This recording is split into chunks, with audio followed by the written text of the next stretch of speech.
Hello നമസ്കാരം. Mirage Jithu Joseph സംവിധാനം ചെയ്ത ഏറ്റവും പുതിയ സിനിമയാണ് മിറാഷ്. ഒറ്റവാക്കിൽ പറഞ്ഞാൽ ഡിസ്റ്റു. ഇതാണ് എനിക്ക് തോന്നിയത്. സീരിയസ് ആയിട്ട് ജിത്തു ജോസഫ് സംവിധാനം ചെയ്ത ഏറ്റവും മോശം സിനിമ ഇതാണ് ഞാൻ പറയും. ഒരു ത്രില്ലർ ജോണറിൽ ഒരുക്കിയ സിനിമ ആയിട്ടാണ് ഇതിനെ ഇൻട്രൊഡ്യൂസ് ചെയ്തിട്ടുള്ളത്, പബ്ലിസിറ്റി ചെയ്തിട്ടുള്ളത്. പക്ഷേ പ്രേക്ഷകനെ ഒരുപാട് ട്വിസ്റ്റുകൾ കൊണ്ടുവന്ന് തന്ന് മടുപ്പിച്ച് വെറുപ്പിച്ച്, അത് തന്നെയാണ് ഈ സിനിമയുടെ ഏറ്റവും വലിയ പോരായ്മ. ഒന്നിന് പുറകെ ഒന്നായിട്ട് ട്വിസ്റ്റ് വച്ചിട്ട് ഇതിനെ നാറ്റിച്ച് വച്ചിട്ടുണ്ട്. എന്തിനു വേണ്ടിയാണ് ട്വിസ്റ്റ്? ഈ ഇൻ്റർവെല്ലിന് മുമ്പ് ഇൻ്റർവെല്ലിൻ്റെ പഞ്ച് ട്വിസ്റ്റ് സിനിമ നടന്നുകൊണ്ടിരിക്കുന്ന സമയത്ത് ഒരു അരമണിക്കൂറിനകത്ത് തന്നെ എനിക്കറിയാം ഇനി എന്താണ് സംഭവിക്കാൻ പോകുന്നത്. അതിനെ വലിച്ചു നീട്ടി ഇൻ്റർവെല്ലിൽ പഞ്ചായിട്ട് കൊണ്ടുവച്ചിട്ടുണ്ട്. ഈ ചിത്രത്തിൻ്റെ പ്രൊമോഷൻ സമയത്തൊക്കെ ഇവർ പറഞ്ഞതുപോലെ, അല്ലെങ്കിൽ ഇവർ പറഞ്ഞ ആ ഒരു എന്താ പറയുക, പസിൽ ആ ഒരു സാധനം ഉണ്ടല്ലോ, ആ ഒരു സാധനം തന്നെയാണ് ഇതിൽ മൊത്തത്തിൽ കാണിച്ചു വച്ചിരിക്കുന്നത്. പിന്നെ ഇതിൻ്റെ ക്യാരക്ടേഴ്സ് പറയുമ്പോൾ, ഈ നമ്മുടെ കൂമൻ ചെയ്ത നമ്മുടെ ആസിഫ് അലിയുടെ ആ ഒരു ഇമേജ് പോലും കളഞ്ഞു. ജിത്തു ജോസഫും പിന്നെ ആസിഫ് അലിയും ചെയ്തിട്ടുള്ള ഏറ്റവും ബെസ്റ്റ് സിനിമകളിലൊന്നും ഒരു സാധനമായിരുന്നു കൂമൻ. ഒരു ട്രെയിൻ അപകടം നടക്കുന്നു, അതിലാണ് സിനിമ തുടങ്ങുന്നത്. അത് പെട്ടെന്ന് അതിൽ വെച്ച് കിരൺ എന്ന് പറയുന്ന ഒരു വ്യക്തി മരിക്കുന്നു. അദ്ദേഹത്തിൻ്റെ കാമുകിയാണ് അഭിരാമി. ഈ അഭിരാമി കിരണിനെ അന്വേഷിച്ചിറങ്ങിയാണ്. അപ്പോൾ ഇതിനിടയിൽ ഒരു ജേർണലിസ്റ്റ്, ഓൺലൈൻ ജേർണലിസ്റ്റ് ആയിട്ടുള്ള ഒരു മനുഷ്യൻ, അദ്ദേഹം ഇവരോടൊപ്പം ചേർന്ന്, അഭിരാമിയോടൊപ്പം ചേർന്ന് ആസിഫ് അലി ചെയ്യുന്ന കഥാപാത്രം, അവർ രണ്ടുപേരും കൂടി ചേർന്നിട്ട് അതിനെക്കുറിച്ച് അന്വേഷിക്കാൻ വേണ്ടി പുറപ്പെടുന്നു. ഇതാണ് ഇതിൻ്റെ കഥ എന്ന് പറയുന്ന സാധനം. ഈ കഥയാണ്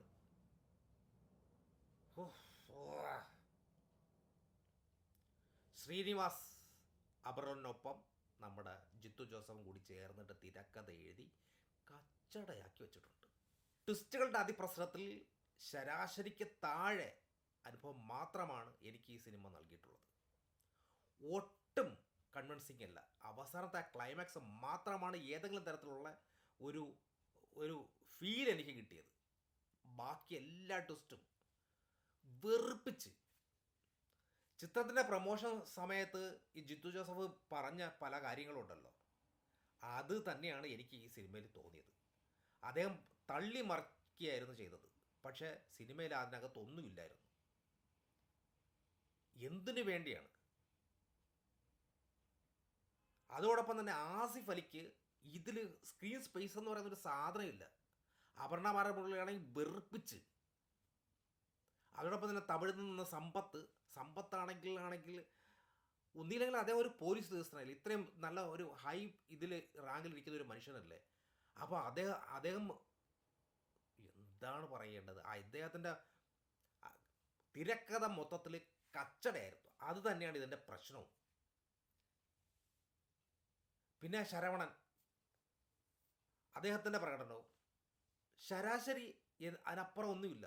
പിന്നെ അതോടൊപ്പം തന്നെ നമ്മുടെ ആസിഫിൻ്റെ തമിഴ്, ഈ കഥ നടക്കുന്നത് മൊത്തത്തിൽ തമിഴ്നാട്ടിൽ ആ ഭാഗത്തൊക്കെയാണ്. അതുകൊണ്ട് തന്നെയാണ് ഇതിൻ്റെ തമിഴാണ് ഏറ്റവും കൂടുതൽ സംഭാഷണം വരുന്നത്. ആസിഫ് അലിയുടെ തമിഴ് എന്ന് പറയുന്നത് വെറും കച്ചട. പിന്നെ ക്യാമറ, സതീഷിൻ്റെ ക്യാമറ, അദ്ദേഹം എന്തൊക്കെയോ കുറച്ച് നല്ല ഫ്രെയിമൊക്കെ ഉണ്ട്. പക്ഷേ ഈ ഒരു ഇതായതുകൊണ്ട് അതൊന്നും ആസ്വദിക്കാൻ പോലും പറ്റിയില്ല, സീരിയസ്ലി. പിന്നെ ബാക്ക്ഗ്രൗണ്ട് സ്കോറും ചില സീനുകളെയൊക്കെ നല്ല രീതിക്ക് പൊക്കി വയ്ക്കാൻ ശ്രമിച്ചിട്ടുണ്ട്. പക്ഷേ എന്താ, ഒരു ഗുണമില്ലെന്നേ. ഒരുമാതിരി തട്ടിക്കൂട്ട് മേക്കിംഗ് ആയിട്ടാണ് എനിക്ക് ഫീൽ ചെയ്തത്. ജിത്തു ജോസഫിൻ്റെ സിനിമകളിൽ മോശം സിനിമ ഇതായിരിക്കും. അദ്ദേഹം ഈ ഗ്രാഫിക്സിലൂടെ പറയാൻ ഉദ്ദേശിച്ച സാധനം തുടക്കത്തിൽ തന്നെ ആൾക്കാർക്ക് എല്ലാവർക്കും മനസ്സിലായി. പിന്നെ ഈ ഫോഴ്സ്ഡായിട്ട് ഈ ട്വിസ്റ്റുകൾ വെച്ചിട്ട് എന്തിനാണ് മനുഷ്യനെ വെറുപ്പിക്കുന്നത്? ശരിക്കും നിരാശപ്പെടുത്തി കളഞ്ഞു. എനിക്ക് അത് മാത്രമേ എനിക്ക് പറയാനുള്ളൂ. പിന്നെ മറ്റൊരു കാര്യം കൂടി പറയാനുള്ളത്, ഈ സിനിമയ്ക്ക് ടൈം ഒന്ന് ഷെഡ്യൂൾ ചെയ്യുമ്പോൾ ഈ നട്ടപ്പാതിരാത്രിക്ക് കൊണ്ടൊന്ന് സിനിമ വയ്ക്കല്ലേ. 9 മണിക്ക് വെച്ച് കഴിഞ്ഞാൽ തിയേറ്ററിൽ സിനിമ തുടങ്ങുന്നതിന് 9-9:20 ആകും. അപ്പോൾ പിന്നെ ആ സിനിമയൊക്കെ കണ്ടിട്ട് മലയാളികളല്ലേ ഈ സിനിമ കാണേണ്ടത്. ദയവ് ചെയ്ത് അതുകൂടി ഹമ്പിൾ റിക്വസ്റ്റാണ്, സിനിമ ഷെഡ്യൂൾ ചെയ്യുന്നവർ ഒന്ന് സമയം ഒന്ന് അഡ്ജസ്റ്റ് ചെയ്ത് വയ്ക്കുക പ്ലീസ്. ഓക്കെ. അപ്പോൾ ഈ സിനിമ എനിക്ക് തിരക്കഥയുടെ മോശം കൊണ്ട് തന്നെ ഈ സിനിമ നിരാശപ്പെടുത്തി കളഞ്ഞു എന്നും മാത്രമേ പറയാനുള്ളൂ. ജിത്തു ജോസഫിൻ്റെ സിനിമകളിൽ ഇത്രയും കാലം വന്നതിൽ ഏറ്റവും മോശം സിനിമ ഇത് തന്നെയാണ്. ജിത്തു ജോസഫിൻ്റെ ഒരു സിനിമ ഇറങ്ങുമ്പോൾ ആൾക്കാർ സ്വാഭാവികമായിട്ടും മെമ്മറീസിൻ്റെയും അതോടൊപ്പം തന്നെ ദൃശ്യത്തിൻ്റെയും ആ ഒരു ഈ ലെവലിലാണ് എപ്പോഴും വെച്ച് ബാലൻസ് ചെയ്യാൻ ശ്രമിക്കുന്നത് ജിത്തു ജോസഫിൻ്റെ ഏത് സിനിമയും. പക്ഷേ ആ ഒരു അതിൻ്റെ മുകളിൽ നിൽക്കണം, അല്ലെങ്കിൽ അത് ആ ലെവലിൽ നിൽക്കുന്ന രീതിയിലായിരിക്കണം ഓരോ സിനിമയും വരേണ്ടത്. അതിൽ നിന്നും വളരെ താഴെയാണ് ഈ സിനിമയെന്ന് ഞാൻ പറയും. അത് നല്ല ഗുഡ് ഫീൽ മൂവിയാണ്, ലൈഫ് ഈസ് ജോസൂട്ടി. പക്ഷേ ആ സിനിമയിൽ നിന്നും വളരെ താഴെയായിട്ടാണ് എനിക്ക് മിറാഷ് ഫീൽ ചെയ്തത്. Okay, thank you.